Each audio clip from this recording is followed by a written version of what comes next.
Bismillahirrahmanirrahim. Assalamualaikum warahmatullahi wabarakatuh.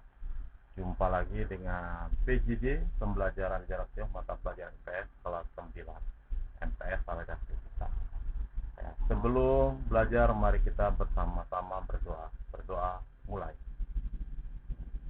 Selanjutnya, untuk materi kali ini kita akan membahas kelanjutan dari bab yang lalu, yaitu tentang perubahan sosial. Mudah-mudahan kalian sudah dipelajari di rumah atau semalam. Hari ini tinggal mengulas kembali mengenai apa-apa yang belum kalian pahami, bisa ditanyakan di akhir materi ini. Oke, langsung saja pengertian perubahan sosial. Perubahan adalah perubahan suatu unsur-unsur atau struktur sosial dan perilaku manusia dalam masyarakat dari keadaan tertentu ke keadaan yang lain. Itu dikatakan suatu perubahan. Kemudian, dengan perubahan ini ada beberapa bentuk perubahan sosial dan budaya. Di antaranya ada perubahan yang cepat, yakni revolusi. Contoh, revolusi industri kali pertama terjadi di Inggris pada abad 18 atau 3 abad yang lalu sudah terjadi perubahan. Kemudian, berikutnya adalah perubahan lambat atau dikenal dengan evolusi. Contoh perubahan lambat ini ada pada struktur masyarakat yang enggan atau sulit untuk menerima teknologi salah satunya, terutama masyarakat yang di pinggiran, karena takut dan segala kekhawatiran yang berlebihan dengan adanya kemajuan teknologi. Kemudian perubahan itu ada bermacam-macam. Yang pertama perubahan kecil, yakni perubahan ini perubahan sosial yang membawa pengaruhnya kecil bagi masyarakat. Contoh, model pakaian, rambut. Nah, itu perubahan yang kecil. Terus berikutnya adalah perubahan besar, yaitu perubahan sosial yang membawa pengaruh besar bagi masyarakat. Contohnya perubahan pada undang-undang dasar. Nah, namanya undang-undang kayak kemarin banyak di demo, ya, itu tentang undang-undang tenaga kerja atau dikenal dengan omnibus law. Ya, kita ketahui banyak para buruh yang demo, ya, demi ketersambungan atau kesejahteraan hidupnya kelak. Ya. Kemudian juga kita lihat di sini ada pengaruh yang direncanakan, ya, atau perubahan yang direncanakan. Apa saja? Contoh, perubahan sosial yang telah direncanakan terlebih dahulu. Nah, itu perubahan yang direncanakan. Kalian nanti lulus dari sini mau kemana, harus sudah punya rencana, biar tidak mendadak saya masuk sekolah ini, saya sekolah itu, ya kan? Ya, tinggal kalian pilih. Nanti targetnya mau SMA, SMK atau pesantren. Nah, dari hari ini sudah direncanakan kemana tujuan kita akan berlabuh selanjutnya. Ya. Kemudian contoh di sini yang direncanakan apa? Pelaksanaan pembangunan. Ya, pemerintah tidak semata-mata mengadakan pembangunan itu langsung mendadak, tetapi harus ada perencanaan. Semua harus ada rencana, ada planning. Ya, jangan sampai semua serba dadakan, seperti tahu bulat digoreng dadakan. Tentunya kalian tidak ingin seperti itu. Harus dipikirkan secara matang-matang. Kemudian apa saja yang direncanakan itu? Pihak-pihak yang berperan dalam terjadinya perubahan disebut dengan agent of change. Ya, kalian salah satunya sebagai agent of change, generasi yang nanti akan merubah atau akan melakukan perubahan di masa yang akan datang. Ya, mudah-mudahan, ya. Kemudian perubahan yang tidak direncanakan, apa nih? Kita lihat di sini, perubahan sosial yang tidak direncanakan terlebih dahulu. Contohnya apa? Bencana alam. Bencana alam itu tidak ada yang merencanakan, tidak ada yang ingin kena bencana.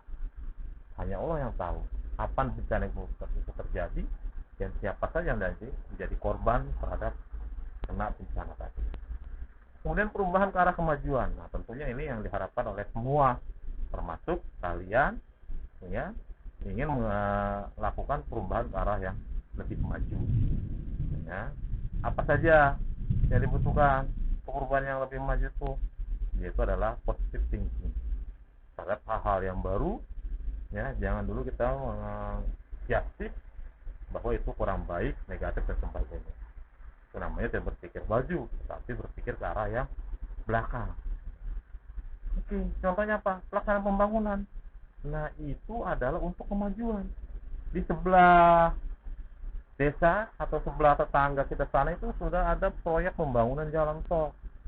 Nah, artinya di sana ya dengan adanya proyek pembangunan jalan tol ini akan membantu memajukan perekonomian masyarakat yang ada di ujung sana.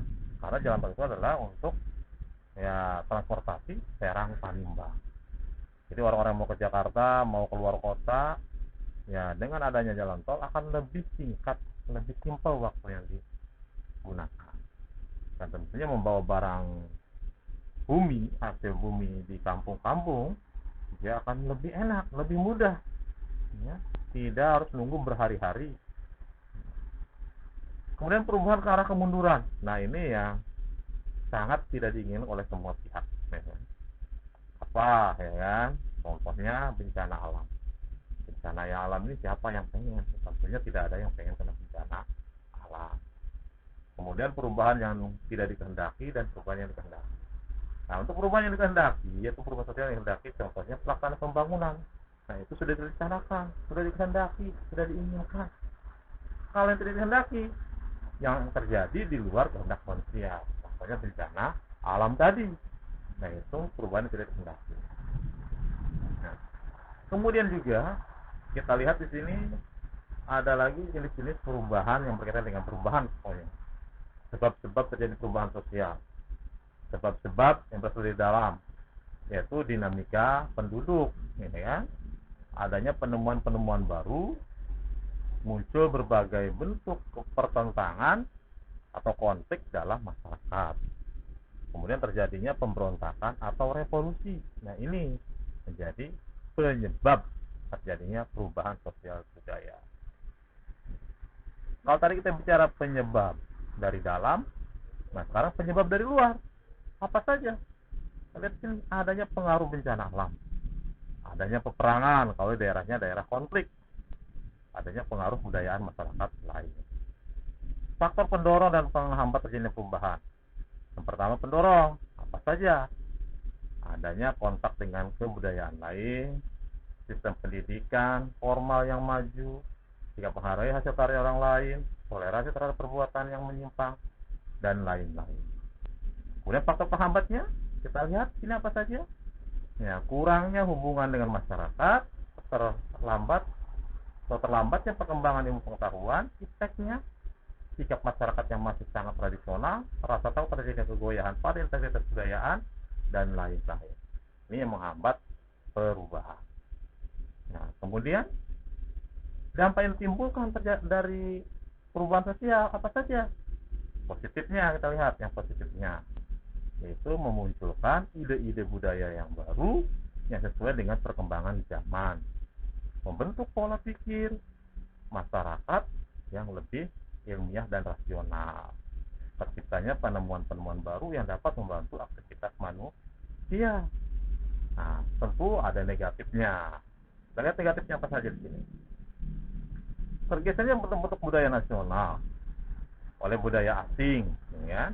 Adanya beberapa kelompok masyarakat yang mengalami ketertinggalan kemajuan budaya dan kemajuan zaman, munculnya bentuk-bentuk penyimpangan sosial, lunturnya kaidah-kaidah atau norma budaya lama. Kemudian sikap dalam menghadapi terjadinya perubahan sosial, apapun bentuk perubahan sosial, budaya harus disikapi secara kritis dan selektif. Di mana perubahan sosial budaya yang bersifat positif kita terima, sedangkan perubahan sosial yang budaya yang bersifat negatif kita cegah dan kita tinggalkan. Nah, itu beberapa poin yang berkenaan dengan perubahan sosial dan budaya. Jadi di akhir boleh kalian rangkum, diberi kesimpulan, silakan dikirim. Kalau ditulis dulu di buku tulis, silakan dikirim melalui WA grup masing-masing. Kalau ada hal-hal yang masih kurang jelas, silakan ditanyakan, ya. Langsung japri boleh, lewat grup juga boleh. Di akhir dengan alhamdulillahirabbil alamin. Wassalamualaikum warahmatullahi wabarakatuh.